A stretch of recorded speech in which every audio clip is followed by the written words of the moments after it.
никой не е застрахован. Той идва и не пита. Той го питаше, нямаше да му каже да дойде.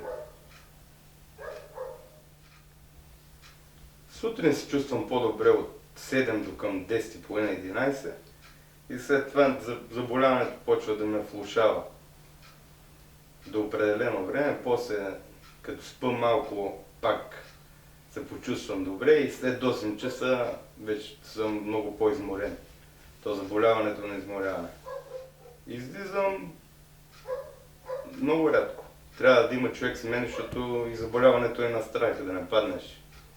Смятам, че с този медикамент може да се стабилизирам, не да се излекувам, а да се стабилизирам.